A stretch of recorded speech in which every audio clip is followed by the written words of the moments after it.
Shalom saudara-saudari yang terkasih dalam nama Yesus Kristus. Di sini kami dari kelompok 11 akan menjelaskan materi diskusi kami, yaitu mengenai peranan penting pendidikan agama Kristen dalam menghadapi pandemi COVID-19 dengan mata kuliah Pak Remaja dan Pemuda dengan dosen pengampu yaitu Bapak Dr. Johari Manik MPD.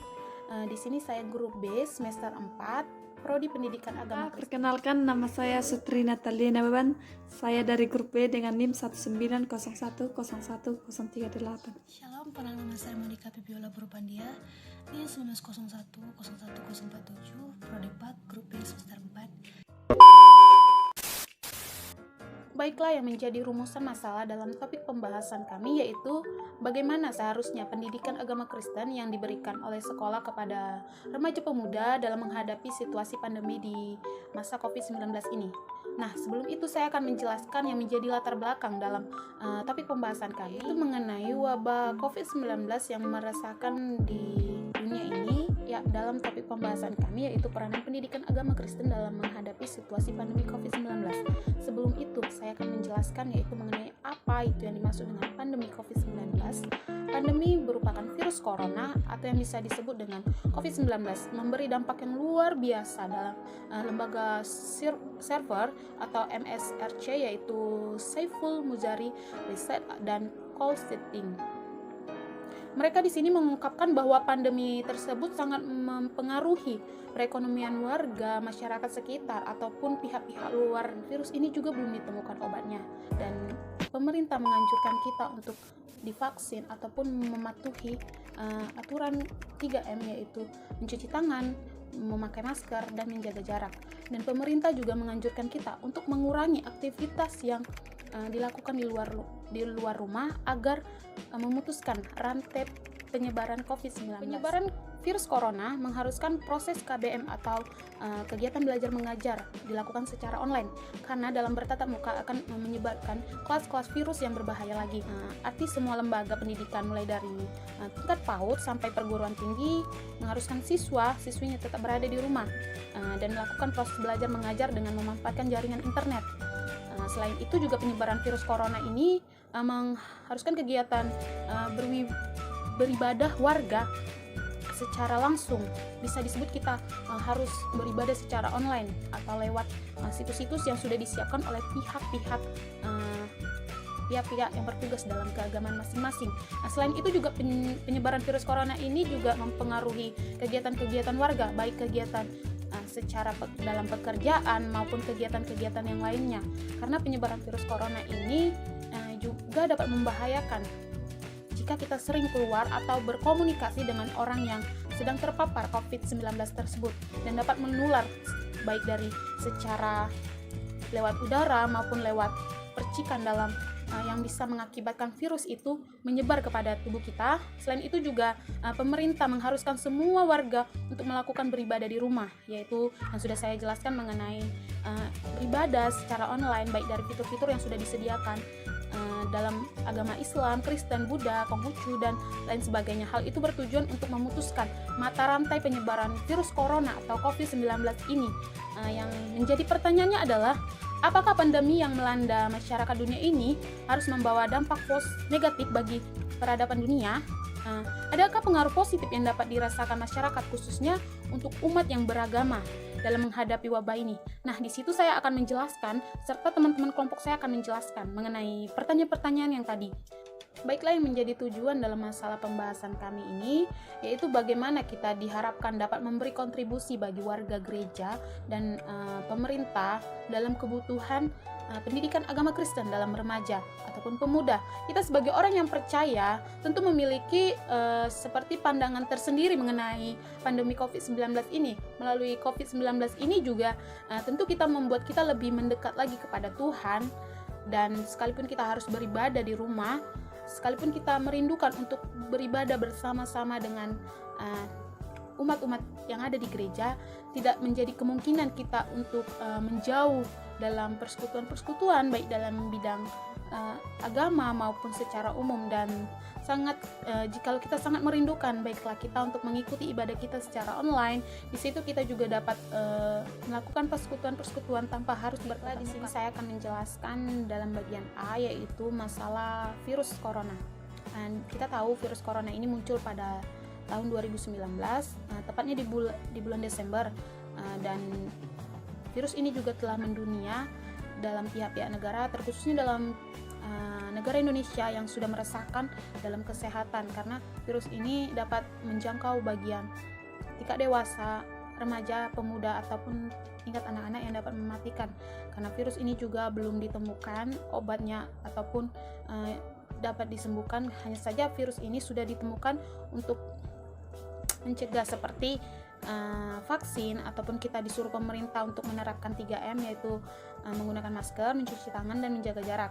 Dan juga dalam pihak gereja juga menjadi sasaran yang akibatnya memunculkan virus corona, karena dalam gereja ini kita dapat bertemu secara langsung, kita tidak tahu mereka terpapar atau tidak.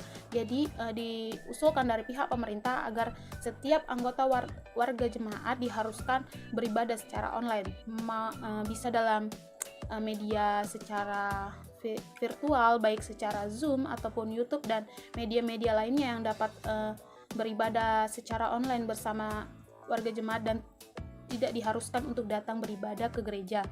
Dan di situ juga pihak-pihak pelayan-pelayan gereja juga mengharuskan untuk di rumah beribadah, bersekutu bersama keluarga untuk menambah keharmonisan keluarga tersebut. Dan kita dapat mengambil poin positif dalam virus ini, juga kita dapat lebih mendekatkan lagi kepada Tuhan, dan kita tidak boleh pesimis dalam menghadapi COVID ini, karena bukan menjadi alasan kita untuk jauh dari Tuhan, melainkan kita harus lebih dekat lagi kepada Tuhan. Mari kita serahkan hidup kita, dan kita percaya dari semua coba-cobaan ini, dan kita tidak tahu bahwa ini adalah rencana Tuhan yang indah bagi kita, dan kita percaya Tuhan menguatkan kita. Dan Tuhan yang sangat merasakan ini dan meningkat banyaknya yang terpapar, pihak gereja secara internasional dan organisme menanggapi dengan cepat dan sigap dalam menghadapi, bijaksana dalam mengambil keputusan untuk melakukan beribadah online di rumah saja. Dan juga Paulus Len juga mengatakan bahwa gereja harus aktif dan juga rajin bersuara sebagai mitra bagi pemerintah dalam mewujudkan masyarakat yang adil dan makmur. Gereja, khususnya para pelayan yang ada di dalam sebagai hamba Tuhan, baik itu pendeta, rohaniawan, pengaruh dalam guru sekolah minggu, mereka harus belajar menyesuaikan diri pada saat pandemi virus ini masih berlangsung dengan memanfaatkan teknologi-teknologi yang ada, yaitu dengan jaringan internet yang tersedia. Walaupun gereja belum memiliki pengetahuan dalam pengalaman yang memadai atau memanfaatkan teknologi tersebut, namun saat ini elektronik dalam media sosial ini telah menjadi sarana perpanjangan dari kehidupan gereja secara via online bagi warga-warga jemaat gereja mereka masing-masing. Dan gereja juga harus mampu beradaptasi dan berjuang untuk mentransformasikan dengan benar sehingga dunia tahu bahwa gereja adalah tubuh Kristus yang hidup. Karena beribadah kepada Allah Tritunggal secara komunal dalam persekutuan orang percaya merupakan wujud dari kehidupan sebagai anak Kristen yang menaati kehendaknya. Sementara itu, tempat dan kondisi ibadah ini tidak menjadi ukuran atau standar bagi anak remaja di dalam melaksanakan ibadah gerejawi kepada Allah Tritunggal, ataupun standar bagi anak remaja dalam melaksanakan ibadah-ibadah yang lain ataupun persekutuan-persekutuan yang lain. Karena hakikatnya ibadah sesungguhnya dalam persekutuan orang percaya itu selalu berpusat pada Allah Tritunggal dan kebenaran firman-Nya sebagai arahannya. Motmal menulis juga dalam bukunya Theology of Hope, ia menyebutkan bahwa betapa pentingnya gereja dalam memperlakukan yang seperti gereja tidak hadir dalam dirinya sendiri, melainkan selalu ada untuk orang lain. Itu menurut pendapat para ahli. Ini merupakan gereja yang adalah sebuah gereja yang menghadirkan Allah di tengah-tengah dunia ini. Bisa kita baca dalam buku-buku para pendapat mengenai apa itu gereja sesungguhnya, apa itu Tritunggal yang sesungguhnya. Karena dalam sistem persekutuan orang Kristen, kita tidak harus gereja itu pergi ke tempatnya secara langsung, karena kita tahu bait Allah yang suci adalah tubuh kita sendiri, dan disitulah kita harus mempermuliakan tubuh kita sebagai korban persembahan kita kepada Tuhan.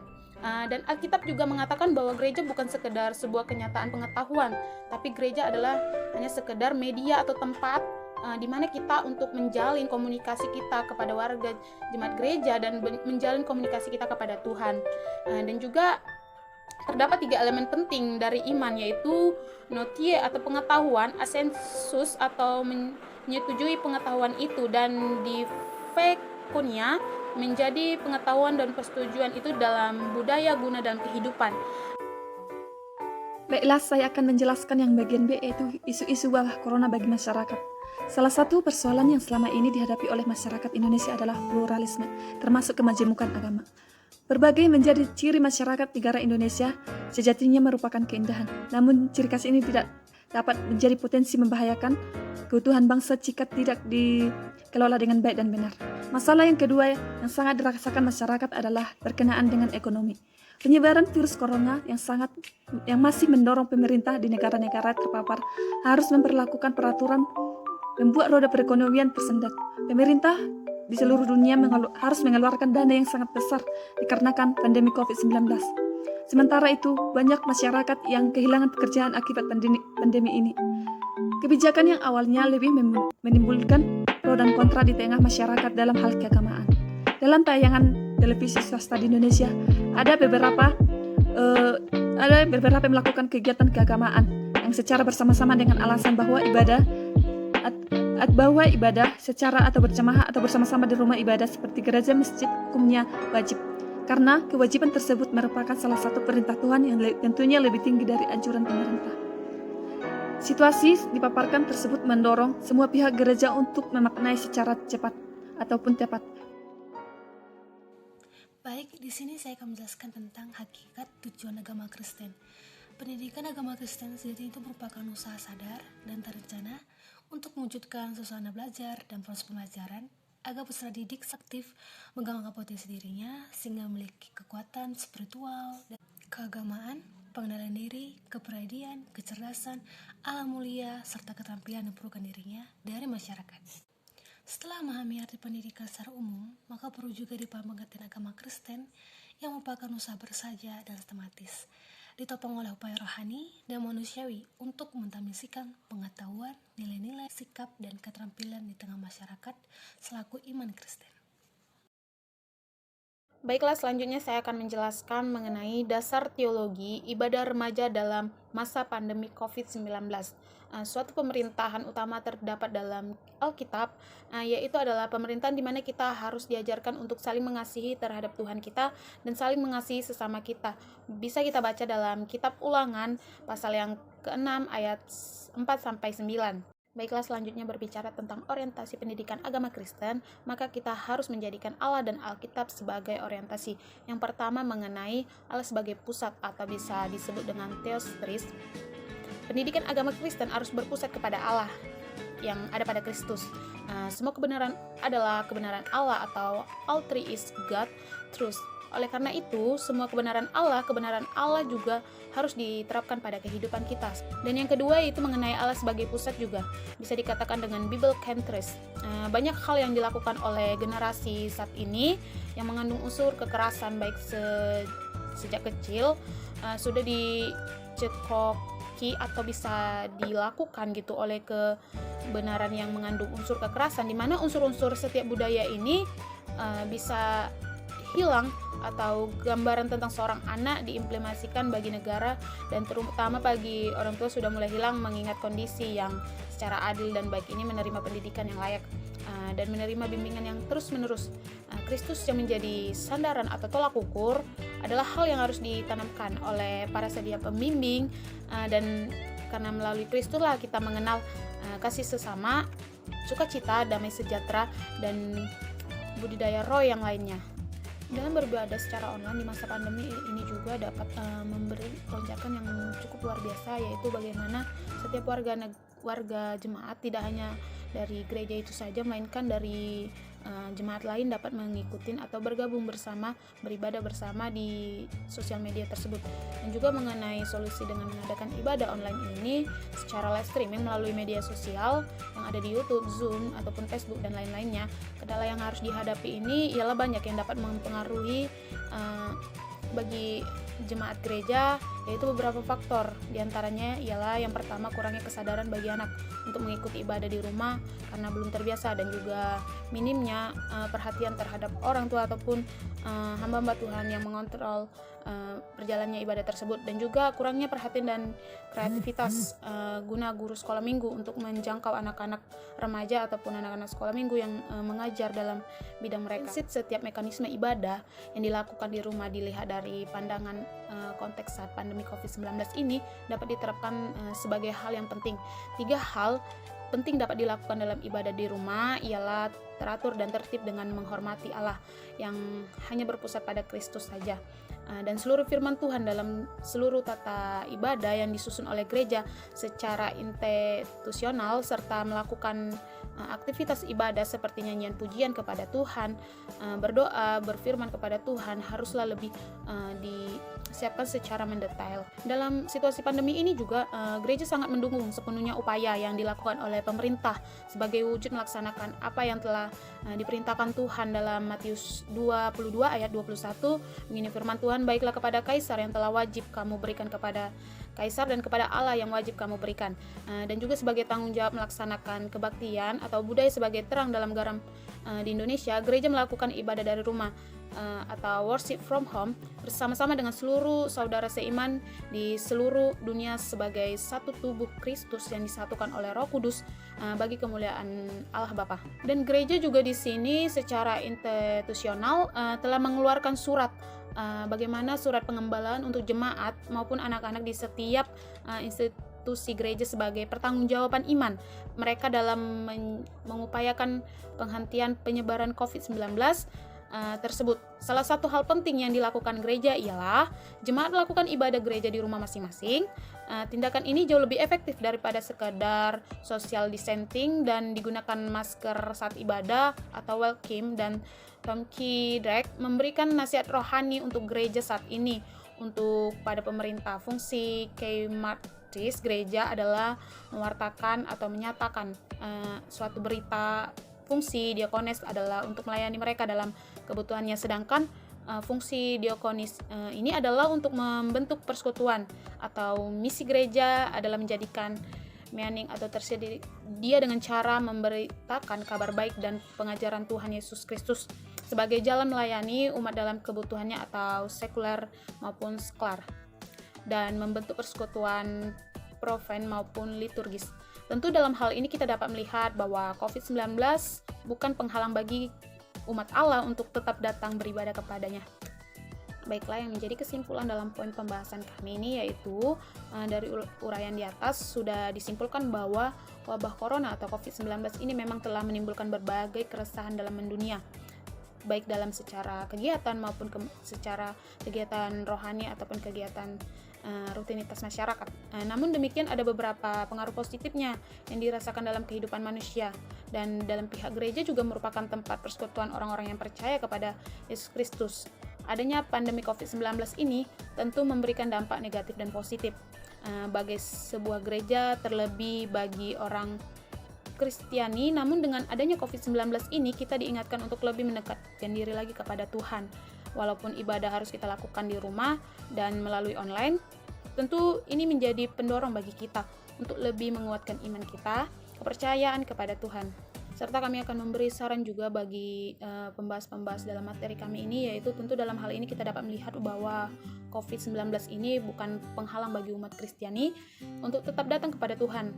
Sedangkan pihak gereja juga bertujuan untuk membentuk persekutuan-persekutuan anak-anak Allah yang memuliakan Allah melalui sebuah ibadah, serta mendewasakan umat Allah melalui setiap pengajaran-pengajarannya yang bersumber dari firman Tuhan, dan melakukan tugas penginjilan sehingga semakin banyak umat Allah yang terpanggil sebagai umat pilihan akan memperoleh keselamatan kehidupan yang kekal. Baiklah, sekian dari hasil pemaparan tugas diskusi kelompok kami. Jika ada kata-kata salah kami mohon maaf. Sekian dan terima kasih. Shalom, Tuhan Yesus memberkati.